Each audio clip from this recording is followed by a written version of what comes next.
Wakati mwingine Yesu anahitaji utii, kuona kama kweli unamtii, kama kweli unamheshimu. Kwa sababu kuna watu wanampokea Yesu kwa kujaribisha.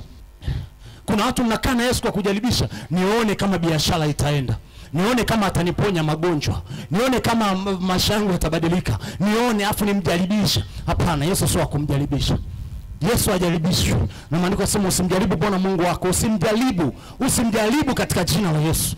Usimjaribu. Maandiko yanatuambia watu wote ambao walimjaribu Mungu waliishia pabaya. Watu wote ambao walimjaribu Mungu, kumjaribisha Mungu, kuona kama Mungu hapendi mambo kama, maandiko yanasema watu wote waliofanya hivyo waliishia pabaya. Usimjaribishe Yesu. Usijaribishe kumpokea Yesu. Yamkini uliwahi kuokoka zamani ukarudi nyuma kwa sababu ya changamoto za hapa na pale, au yamkini unaona mambo hayapo sawa. Ninakwambia ikiwa tu una Yesu moyoni, nataka nikutie nguvu mama yangu, nataka nikutie nguvu kijana mwenzangu, nataka nikutie nguvu mtoto wa Mungu, nataka nikutie nguvu. Ikiwa tu una Yesu moyoni, mambo yatabadilika katika jina la Yesu. Ikiwa tu una Yesu moyoni, mambo yatabadilika katika jina la Yesu. Kuna siku utakutana na moto, lakini kwa sababu una Yesu moyoni, huo moto hautakuunguza.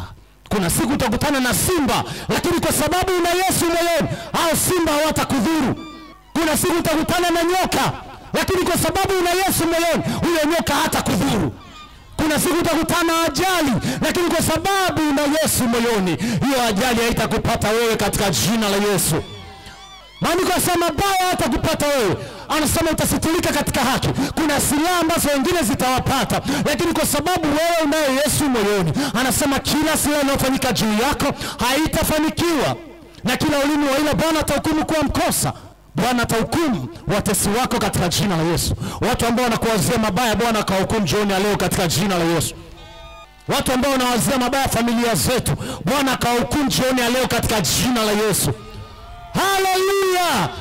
Mimi nimekutana na Yesu.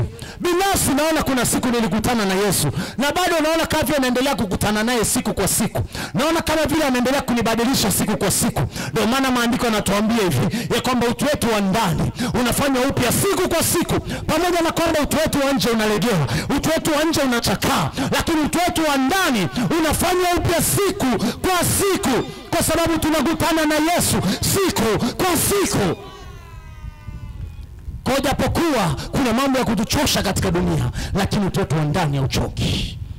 Japokuwa na duniani kuna mambo mengi, Yesu atuambia jipeni moyo, mtashinda. Mimi nimeushinda ulimwengu na nyinyi mtashinda. Msiogope wanangu. Yesu tumekutana naye. Ambao tumekutana na Yesu tunajua ni mambo mangapi ambayo ametushindia.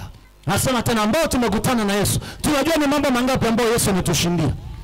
Ambao tumekutana na Yesu tunajua ni magonjwa mangapi ambayo Yesu ametuponya. Ambao tumekutana na Yesu tunajua ni ajali ngapi ambazo Yesu ametushindia. Tunajua ni ajali ngapi ambazo Yesu ametushindia. Na hasa ukiamua kumtumikia Mungu, shetani atakuinda kila siku, hata choka. Yeye anaitwa ni mshtaki wa ndugu zetu, anayewashtaki watoto wa Mungu mchana na usiku. Anayetutetea ni Yesu peke yake. Nasema tena, anayelitetea kanisa ni Yesu peke yake.